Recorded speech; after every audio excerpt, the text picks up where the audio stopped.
Jadi pertanyaannya adalah, Bante, kalau misalnya persugihan, ya, persugihan, apakah itu termasuk melakukan pelanggaran sila, ya kan? Pelanggaran sila.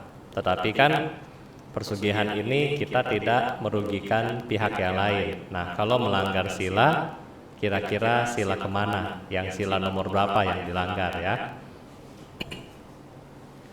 Ya, jadi untuk kasusnya persugihan, ya memang secara tidak langsung tidak melanggar Pancasila, ya. Misalnya dari 5 Pancasila kita kan, bertekad untuk tidak membunuh, mencuri, berzina, berbohong, dan minum minuman keras. Memang secara tidak langsung tidak melanggar, ya, tidak melanggar 5 dari ini, ya. Tetapi ingat, Bapak Ibu, tidak ada yang gratis di dunia ini. Kalau misalnya kita mau sampai bilang, biar cepat kaya, ya, biar cepat kaya, Anda kemudian melakukan hal-hal yang seperti itu, ya itu boleh. Tetapi tidak ada makan siang yang gratis di dunia ini. Bahkan orang kerja aja kita harus bayar, apalagi kalau Anda menggunakan makhluk-makhluk yang seperti ini, ya. Jadi ada satu cerita, waktu Bante masih kuliah, teman saya, dia cerita, teman papanya melakukan, ya, yang kita bilanglah persugihan, ya, pergi ke sembayang ke satu tempat. Sampai di tempat itu kemudian dibilang, oh iya, kamu nanti pulang dari sini, dari tempat ini maksudnya, ya, kamu pulang dari tempat sini, kamu harus menyiapkan, kalau nggak salah, babi, ya, babi. Nah, jadi yang dia pikir adalah apa? Oh, ya udah, berarti dari tempat sini saya harus mempersembahkan babi, ya, memotong seekor babi. Jadi setelah dia potong, dia persembahkan di tempat itu, kemudian dia pulang ke Jakarta. Sampai di Jakarta, benar Bapak Ibu, usahanya langsung meningkat, ya. Usahanya langsung meningkat. Nah, jadi setelah usahanya meningkat, kemudian beberapa tahun kemudian, ya kan namanya sudah lama kan, sudah usahanya meningkat, sibuk, ya, sibuk kesana kemari, akhirnya dia lupa. Satu saat anaknya tiba-tiba sakit, meninggal, nggak ada sebab, ya, nggak ada sebab, tiba-tiba meninggal. Dan kebetulan anak ini sio babi, ya. Jadi itulah yang Bante bilang, ya, nggak ada yang gratis di dunia ini, ya.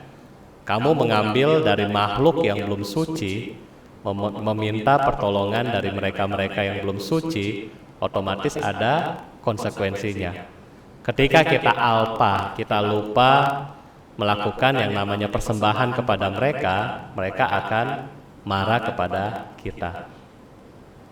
Jangankan makhluk, ya, jangankan makhluk yang kita nggak bisa lihat, preman aja yang kita bisa lihat dengan mata. Kalau Anda nggak baik-baikin mereka, Anda nggak kasih misalnya makanan, biskuit, dan seterusnya kepada mereka, emang mereka mau melindungi Anda? Ya, itu susah, ya. Jadi kalau bisa jangan, ya, kalau bisa kita jangan dekat-dekat sama hal yang seperti itu.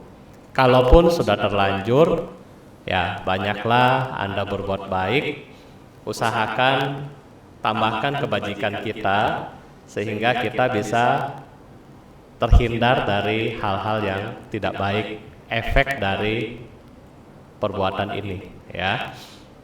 Kalau misalnya kita sudah pernah melakukan, ya, kita bisa mohon maaf, saya sekarang tidak mau misalnya mengikuti atau melakukan ritual seperti ini lagi, dan kemudian saya akan kembalikan Anda di tempat asal. Oke, ya. Atau bisa kadang-kadang dibuang di laut atau taruh di tempat yang agak bersih gitu, ya. Nah, misalnya di pohon atau apa, nah, kembalikan di situ. Tapi kalau misalnya Anda masih suka, ya Bante juga nggak boleh larang, ya. Ini adalah haknya Anda masing-masing yang ada di rumah ya. Jadi bukan cuma dokter yang bisa bikin Indonesia terserah, Bante juga bisa bikin umat terserah gitu ya kepada Anda. Ya. Tetapi kenapa kita berpikir ke arah pesugihan, nggak sebaliknya? Bukankah Bante bilang kepada Anda waktu dekat-dekat Waisak bahwa siapapun yang suka berbuat baik, maka para dewa senang kepada orang ini. Kenapa? Karena makanan dari para dewa adalah kebajikan yang Anda produksi, yang Anda buat. Ya, jadi daripada Anda melakukan dua hal, persugihan, Anda melakukan hubungan karma dengan makhluk.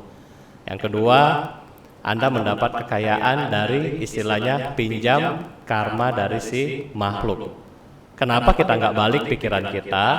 Kita berusaha yang baik, kita banyak berbuat baik, kemudian perbuatan baik kita limpahkan kepada para makhluk yang ada di sekitar kita, termasuk para dewa.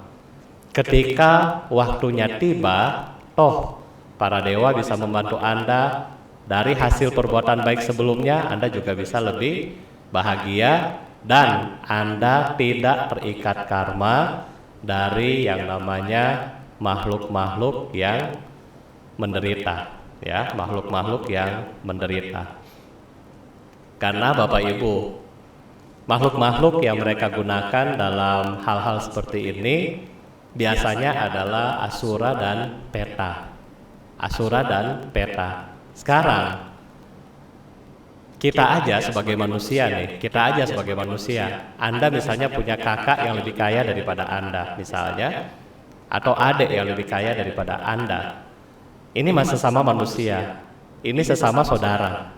Terus ketika Anda jatuh miskin atau bangkrut, kita pinjam uang kepada mereka, ke kakak Anda atau ke adik Anda. Apa yang mereka akan lakukan? Belum tentu mereka bisa bantu kita, ya kan? Itu mereka yang sudah kaya, belum tentu bisa bantu kita 100%. Apalagi ini makhluk asura dan peta, logikanya ya, mereka jauh lebih menderita daripada kita. Bagaimana mungkin makhluk yang lebih menderita dari kita membantu kita? Ini logikanya ya. Jadi bagaimana mungkin dia sendiri, si makhluk peta atau asura ini lebih menderita daripada kita sebagai manusia, derajatnya lebih rendah daripada kita, bagaimana mungkin mereka bisa membantu kita? Nah, tentunya nggak mungkin bisa ya. Dia membantu kita hanya sementara, tetapi dia juga membutuhkan imbalan dari kita.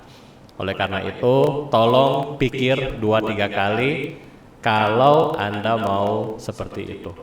Ya, tolong bisa pikir 2-3 kali kalau Anda melakukan seperti itu. Nanti tanggal 31, Bante sudah ada topik bagaimana Dhamma bisa membuat business advantage dalam kehidupan bisnis Anda ya. Nanti ada beberapa item yang Bante akan taruh di situ. Nah, jadi Anda bisa lihat di situ nanti ya, tanggal 31 ya. Ya, mudah-mudahan jawaban yang tadi Anda bisa memahami.